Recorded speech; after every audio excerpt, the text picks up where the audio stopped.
Sementara itu, di lokasi di mana Aoka meledakkan dirinya, ada pergerakan di bawah tanah, dan tiba-tiba Aoka muncul dari bawah tanah dalam kondisi yang sangat memprihatinkan.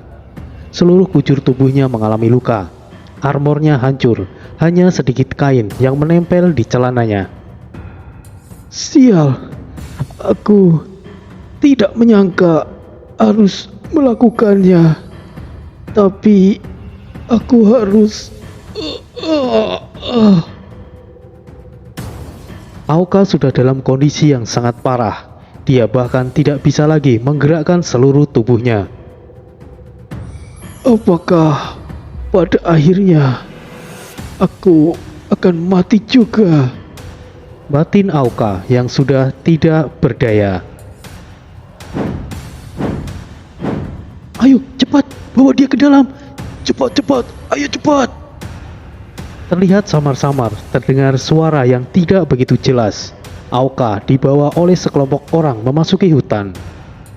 Aoka tidaklah meledakkan dirinya, tetapi dia membakar energinya dan menjadi sebuah ledakan. Hal ini mengorbankan pemadatan jiwanya. Yang awalnya Aoka memiliki jiwa merah tingkat 2. Setelah melakukan ledakan itu, kemampuan Aoka langsung menurun dan menjadi jiwa emas. Ini adalah metode melarikan diri yang sangat berbahaya, yang mana hanya dilakukan dalam kondisi yang benar-benar terdesak, tidak ada lagi jalan lain. Sementara itu, Aoka dibawa oleh penduduk bayangan. Tidak semua penduduk bayangan telah mati. Ada beberapa yang selamat karena mereka saat itu sedang tidak ada di desa dan melakukan perjalanan untuk berdagang. Bagaimana keadaan Tuan Aoka? Dia sangat kritis, tapi masih bisa diselamatkan. Bagus, setelah Tuan Aoka lebih baik, kita akan bergabung kembali di klan Zen. Aku harus balas dendam dengan apa yang telah mereka lakukan dengan desa kita. Tentu saja, aku harus membalaskan kematian ayahku. Aku juga. Ucap beberapa sosok di satu lokasi di dalam hutan. Hal itu langsung menyadarkan Aoka. Di mana ini? Tuan Aoka, Anda sudah siuman. Siapa kau? Apa kau yang menyelamatkan aku? Tentu tidak, Tuan. Aku hanya merawat Anda, Tuan Aoka. Anda sudah sadar, Tuan Aoka. Syukurlah. Ucap beberapa orang memasuki ruangan yang terbuat dari dedaunan dan ranting-ranting pohon itu. Kalian dari desa bayangan. Syukurlah, masih ada yang selamat. Ucap Aoka. Kami hanya beruntung saja, Tuan Aoka. Saat itu, kami sedang berdagang. Kami tiba setelah penduduk desa bayangan dibantai. Pada saat itu, kami sempat melihat keempat anggota Zendan, tapi kami tidak bisa berbuat apa-apa. Sudahlah, musuh tidak mudah dihadapi hanya dengan jumlah. Aku bersyukur, setidaknya kalian semua bisa selamat. Dengan begitu, kalian bisa membalasnya. Tapi, bagi kalian yang sudah berhenti, aku tidak akan memaksa kalian. Klan Zen akan tetap melindungi kalian, sekalipun kalian bukan lagi bagian dari klan Zen. Jelas Aoka. Kami pasti akan ikut, Tuan. Kami tidak bisa diam saja. Itu benar. Kami harus membalas perbuatan mereka. Baiklah. Untuk saat ini, kita kembali saja dulu ke klan Zen. Apakah Tuan Aoka sudah membaik? Tidak bisa mengulur waktu lagi. Aku harus kembali dan melaporkan kepada Tuan Rozan. Kita berangkat sekarang. Pinta Aoka. Baik, jika begitu Tuan Aoka. Setidaknya ada lebih dari 30 orang penduduk desa bayangan yang masih selamat. Mereka semua juga mantan anggota Zendan. Sementara itu, di lokasi Gabon dan lainnya. Kakak, semua pasukan sudah siap. Tinggal menunggu perintah untuk melakukan serangan, kakak. Ucap Gamon. Bagus. Sebentar lagi kita akan membuat perhitungan dengan Talus. Kita hancurkan Jagratara. Para prajurit klan Barba sudah dalam posisi siap untuk pertempuran, hanya menunggu sedikit waktu lagi untuk melakukan penyerangan. Gabon, sepertinya pasukanmu sudah siap. Ucap Roka yang baru tiba. Ya, kapan kita akan mulai bertindak, Roka? Balas Gabon. Kita tunggu kabar dari Auka dulu, Gabon. Seharusnya mereka sudah tiba. Apa mungkin mereka mengalami kesulitan, Roka? Aku tidak tahu, Gabon. Tapi aku rasa Auka bisa menanganinya. Sekalipun Auka ketahuan, Talus sekalipun tidak akan bisa mengejarnya. Baguslah jika begitu. Baiklah, kita tunggu Auka kembali. Aku sudah perintahkan beberapa anggota Zendan untuk menyusul rombongan Auka. Seharusnya, jika terjadi sesuatu, kita akan tahu sebentar lagi, Gabon. Aku masih bisa menutup mata dan melupakan apa yang dilakukan oleh Talus kepada kita. Tapi, aku tidak bisa terima dengan apa yang dia lakukan kepada tetua sukuku. Aku mengerti, Gabon. Bersabarlah, kita pasti akan menghabisi Talus.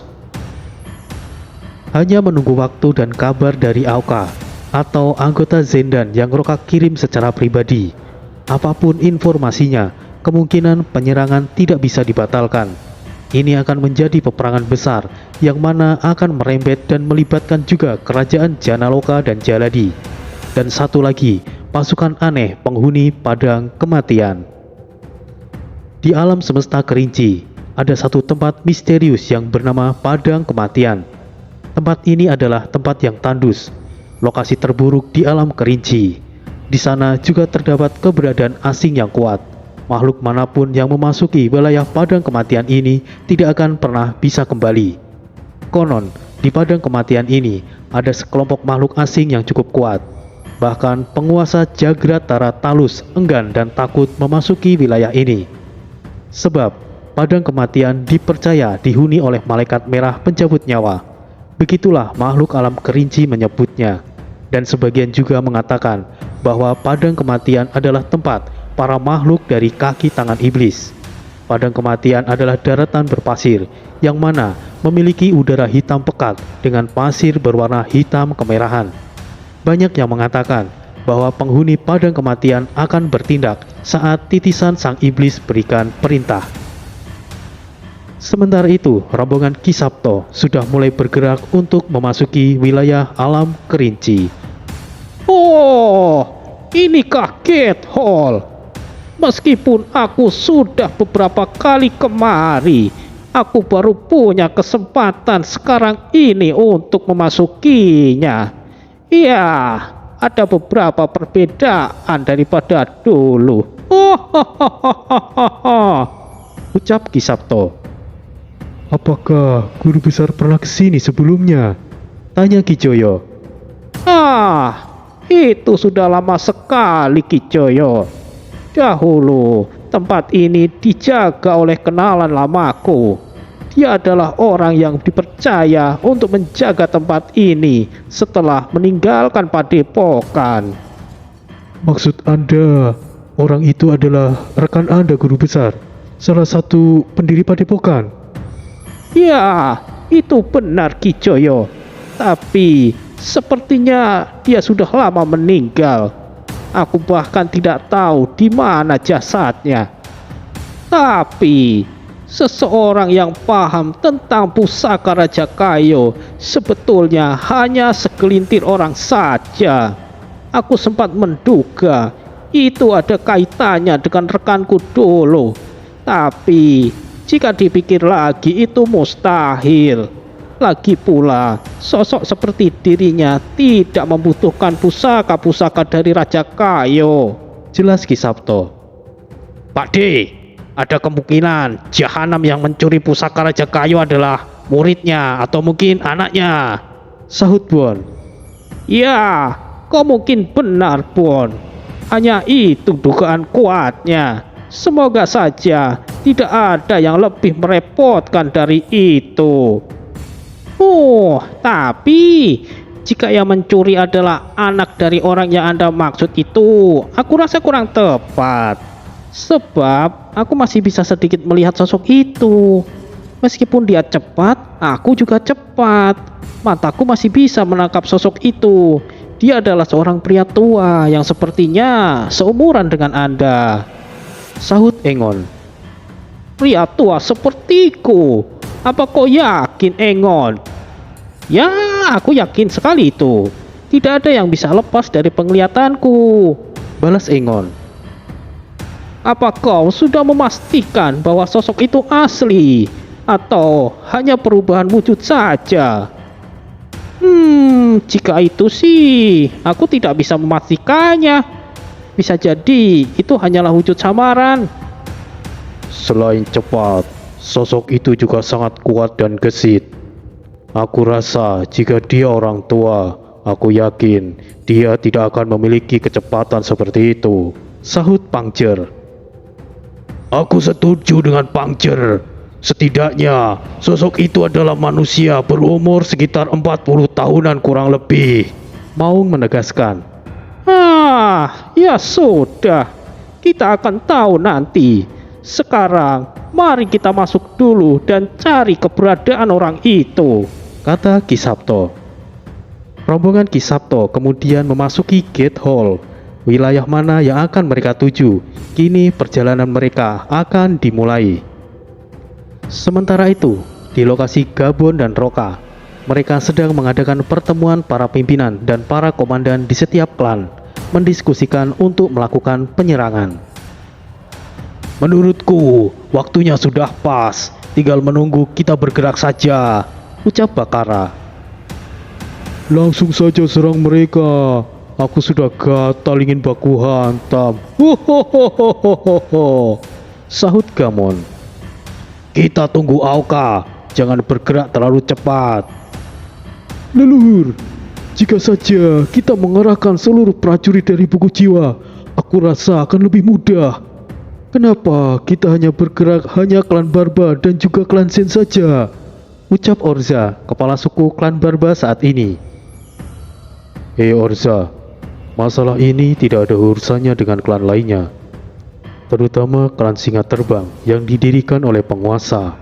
Balas Rozan, kepala suku klan Zen saat ini. Benar apa yang dikatakan Rozan. Kita tidak bisa melibatkan pasukan lain. Apa kau paham, Orza? Kata Gabon. Saya mengerti leluhur. Lapor tuan-tuan sekalian, ucap salah seorang datang. Ada apa? Kau dari Regu Zen dan mana? Tanya Rozan. Siap Tuan Rozan.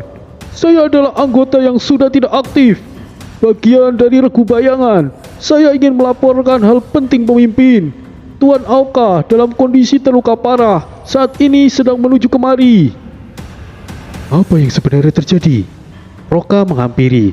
Siap leluhur, jadi seperti ini. Sosok itu menjelaskan semuanya, apa yang terjadi dengan Auka dan juga desa Bayangan. Jika apa yang kau katakan itu benar, penyerbuan ini tidaklah mudah. Tapi kita tidak bisa mundur, tegas Gabon. Aku tahu Gabon. Aku juga tidak berniat untuk mundur. Tapi kita harus merubah strateginya. Akan sangat berbahaya jika kita menyerang kota Jagratara. Jadi kita ubah lagi rencananya. Kita akan buat perangkap untuk memancing para prajurit Jagratara keluar dari kota. Selain menghindari makhluk yang tidak bersalah, kita juga bisa meminimalisir jatuhnya korban di pihak kita. Untungnya, berita ini bisa kita dengar. Datu Baduya. Aku sudah lama tidak mendengarnya. Dia adalah manusia yang sangat merepotkan. Jika Talos memiliki sekutu sekelas dirinya, kita harus berhati-hati, Gabon. Terang Roka. Datuk Baduya. Apa yang dilakukan kolektor semacam dirinya ikut campur urusan kita. Setauku, Baduya tidak peduli dan tidak pernah ikut campur urusan di alam ini. Sekarang, apa yang dia inginkan? Balas Gabon. Hanya satu dugaanku, Baduya pasti mengincar buku jiwa. Jelas Roka. Sekalipun dengan nyawaku, aku tidak akan pernah melepaskan buku jiwa ini. Aku bersumpah kepada Tuan Tori akan menjaganya dengan nyawaku, ucap Bakara. Tenanglah, aku tidak akan tinggal diam juga Bakara. Tidak ada yang bisa merebut buku jiwa darimu, Balas Gamon. Maaf para leluhur sekalian, jika lawan kita adalah manusia, kenapa kita tidak laporkan hal ini kepada penguasa singa terbang? Ucap Orza. Jangan melibatkan Tuan Tori untuk masalah kita. Selama bisa kita tangani sendiri, jangan melibatkan Tuan. Saat ini, Tuan Tori juga sedang ada urusan sendiri. Tuan meninggalkan buku jiwa di sini supaya bisa mengatur dan membereskan masalah yang kita hadapi. Tuan Tori mempercayai kita, jadi jangan kecewakan kepercayaannya. Jelas Roka? Oh, aku mengerti sekarang leluhur Roka. Balas Orza. Lalu, di pusat kota Jagratara, di dalam istana berkumpul para petinggi Jagratara seperti klan Zenoid, klan Medu, klan Gangba, klan Nugu, dan lainnya, yang mana mereka mewakili setiap pemimpin klan dan menjadi para tokoh penting di Jagratara. Senang bisa berkumpul kembali. Kali ini aku mengundang kalian semuanya karena ada satu hal penting yang ingin aku sampaikan, ucap Talus. Pemimpin. Apakah ini ada kaitannya dengan rombongan Gabon dan Roka? Tanya Gangba, pemimpin klan Gangba. Ya, kau benar Gangba. Akhir-akhir ini aku mendapatkan informasi bahwa mereka sebentar lagi akan melakukan pergerakan dan menyerang wilayah kita ini. Jelas Talus. Bagus, kemarilah. Aku sudah tidak sabar ingin buat perhitungan dengan Gamon yang telah membuat anakku cacat, kata Gangba, jiwa merah peringkat kedua. Rombongan mereka juga telah membunuh anakku. Klan Zenoid tidak akan diam begitu saja. Pemimpin, kita juga harus melakukan pergerakan lebih awal. Pinta Zeno, pemimpin klan Zenoid, jiwa merah peringkat ketiga. Klan Meduku juga memiliki dendam dengan mereka. Meskipun sekarang klan Medu sudah tidak lagi di blacklist di pelelangan, tapi rasa malu kami masih membekas. Aku secara pribadi juga harus buat perhitungan dengan mereka, tegas Medu, pemimpin klan Medu, jiwa merah peringkat kedua. Aku mengerti kalian memiliki dendam kalian pribadi, tapi kita akan bertindak bersama. Jangan lakukan sendiri-sendiri, yang mana itu justru merugikan kalian. Aku yakin Gabon dan Roka telah memiliki jiwa merah peringkat 3 dengan kepadatan tertinggi. Aku mungkin akan kesulitan melawan mereka sendirian. Belum lagi ahli yang tidak kita ketahui di pihak mereka. Aku sempat frustasi bagaimana menangani mereka, tapi kita mendapatkan bantuan yang tidak terduga. Seperti yang kalian tahu, Datuk Baduya kemari kali ini bukan untuk menjual atau mencari barang di pelelangan, tapi dia bersedia membantu kita untuk mengurus masalah ini. Jelas Talus. Itu sangat bagus sekali. Jika Tuan Baduya membantu kita, tidak mustahil kita bisa mengalahkan mereka. Lalu, apa rencana kita pemimpin? Tanya Zeno. Untuk saat ini, persiapkan prajurit terbaik kalian untuk serangan yang akan datang.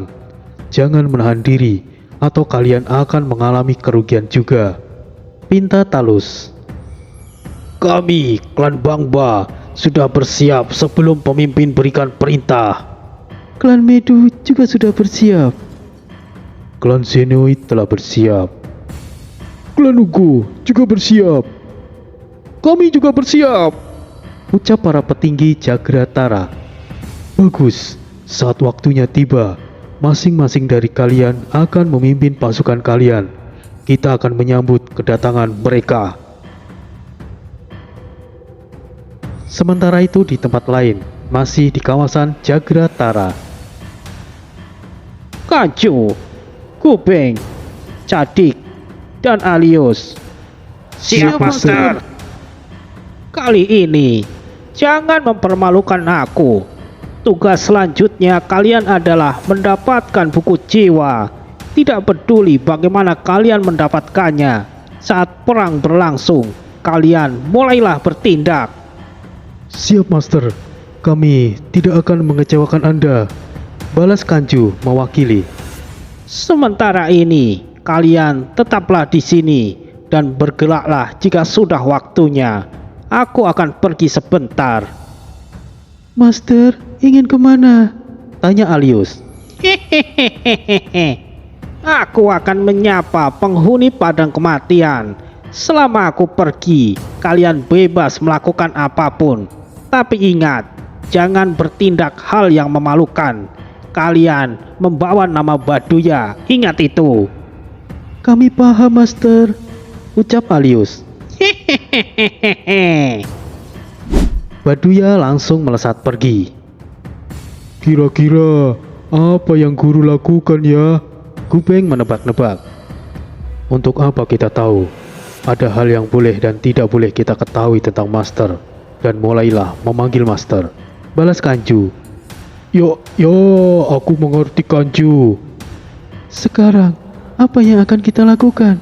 Tanya Alius.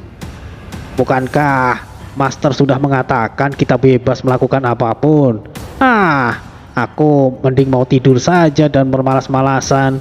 Mungkin ada wanita menarik di kota ini. Hehehe. Balas Cadik. Cadik, kita dibebaskan melakukan apapun. Bukan berarti kita bisa bersantai-santai. Kita harus melakukan tindakan yang berguna. Apa kau mau merasakan diajar Master? Tegas Kanju. Kanju, kau menakutiku saja.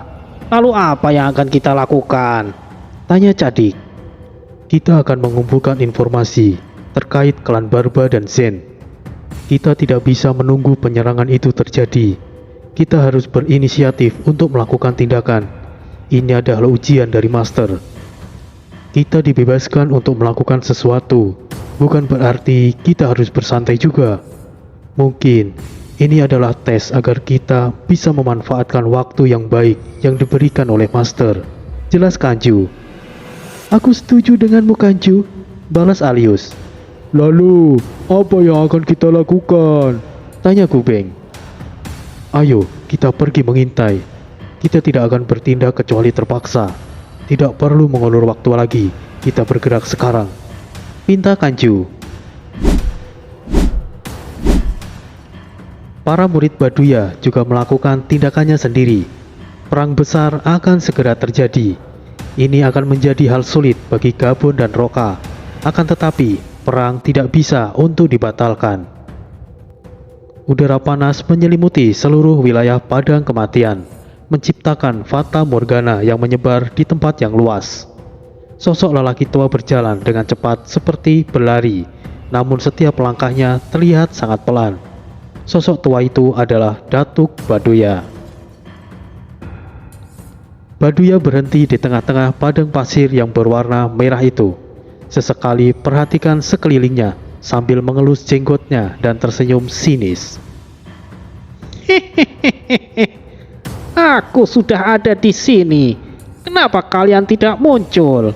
Ucap Baduya. Kau lagi orang tua. Apa maumu?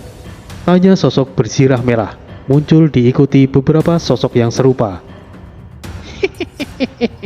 Aku punya penawaran yang bagus kali ini. Bukan tentang barang ataupun lainnya, tapi sesuatu yang pastinya kalian tidak akan menolaknya. Katakan apa maumu? Penawaran apa yang akan kau berikan? Dan apa maumu dari kami? Aku bisa berikan seluruh alam kerinci ini untuk kalian. Sebentar lagi akan terjadi perang besar. Tidak peduli siapa yang akan memenangkan pertempuran ini.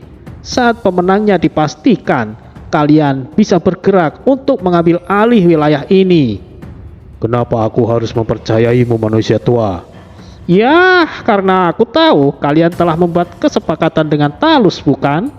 Tapi, seperti apa yang kalian dapatkan? Jika kalian mau mendengarkan aku, kalian bisa menguasai seluruh wilayah Kerinci ini. Lalu, apa maumu manusia tua? Cukup sederhana. Singkirkan Talus saat waktunya tiba. Aku menginginkan sesuatu yang akan aku dapatkan sendiri. Percayalah, Talus tidak bisa dipercaya. Aku juga tidak memaksa kalian untuk mempercayaiku. Setidaknya, aku bukanlah orang dari wilayah ini. Setelah aku mendapatkan apa yang aku mau, aku pergi dari wilayah ini. Katakan, kapan perang itu terjadi? Namaku Lisi, komandan tertinggi pasukan merah. Penawaranmu cukup menggiurkan kami, karena tujuan kami adalah menginvasi wilayah ini. Tapi, aku tidak memiliki banyak bawahan. Jika apa yang kau katakan benar, maka aku menyetujui penawaranmu ini. Lalu, apalagi yang kau inginkan dari kami? Aku rasa tidak hanya itu saja, bukan? Sepertinya kau mulai menunjukkan ketulusanmu. Aku menghargai itu. Namaku Datuk Baduya. Ya, ada sesuatu yang aku inginkan dari kalian. Berikan padaku beberapa sumber energi iblis yang murni. Setidaknya 4 buah. Apa yang ingin kau lakukan dengan sumber energi iblis itu? Apa kau berniat untuk bergabung dengan kami? Mungkin saja. Tapi tidak untuk saat ini. Ketahuilah, kita melayani sosok yang sama pada dasarnya. Aku dari Sekte Pembunuh Iblis. Meskipun tujuan kita berbeda, pada dasarnya kita ini di jalan yang sama. Sekte Pembunuh Iblis. Kalian hanyalah sekumpulan orang-orang yang tidak tahu apa-apa. Tapi, baiklah, aku akan berikan sumber energi iblis. Untuk saat ini, aku mempercayaimu. Terima kasih. Jika begitu, aku akan pergi. Tidak lama lagi, perang akan pecah. Lebih baik tempatkan beberapa orangmu untuk mengintai di sekitaran wilayah Jagratara. Baiklah, aku terima informasi ini. Pada waktunya tiba, kami akan bergerak. Sampai bertemu kembali. Baduya kemudian melesat pergi. Sementara itu, rombongan Ki Sabto tiba di pinggiran pantai, wilayah di mana kerajaan Jaladi berada.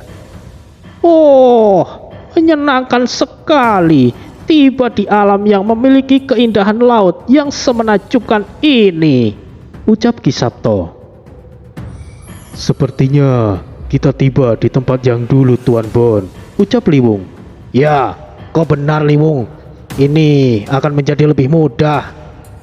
Bon, apakah kau pernah kemari? Tanya Ki Sabto. Iya Pak D. Waktu itu aku, Jaka dan Liwung tiba di sini saat mencari keberadaan pusaka Raja Kayu yang dicuri. Jelas Bon. Oh, jika begitu kita istirahat dulu sejenak di sini, menikmati pemandangan yang indah ini.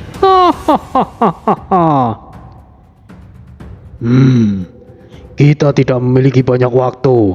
Lebih baik bergegas melakukan tindakan, balas Pangcer. Apa kau tahu harus bergerak kemana, Pangcer? Bukankah Liwung sudah pernah ke sini sebelumnya? Aku rasa dia tahu sesuatu. Tunggu Pangcer. Meskipun kami pernah kemari, tapi kami tidak tahu arah yang benar menuju ke kota Jagratara. Saat itu, kami meminjam portal dari kerajaan Jaladi menuju wilayah Jagratara, balas Liwung. Jika begitu, ayo pergi ke tempat kerajaan Jaladi berada, desak Pangcer. Tidak semudah itu Pangcer. Waktu itu kami bersama seseorang dan bisa memasukinya. Sudah aku katakan, kita istirahat dulu di sini. Nanti juga akan ada yang kemari. Jika kalian tidak sabaran, pergi saja kalian jika mau, kata Ki Sabto. Apa yang guru besar katakan pasti benar. Kalian bersabarlah dulu. Jangan tergesa-gesa. itu tidak baik. Kijoyo menambahkan. Aku akan di sini, Kata Maung. Baiklah jika begitu. Aku ikuti perkataanmu itu. Sahut Pangjer. Nah, begitu kan lebih baik. Bon, bagaimana jika kau ceritakan kalian tiba kemari waktu itu? Pinta Ki Sabto. Baiklah Pak D. Saat itu Bon menjelaskan panjang lebar, bergantian dengan Liwung yang ikut membenarkan saat Bon keliru dalam berucap. Bon menceritakan saat dirinya memasuki kerajaan Jaladi bersama Jaka dan Liwung. Mereka terpisah dari rombongan Tori saat memasuki Gate Hall.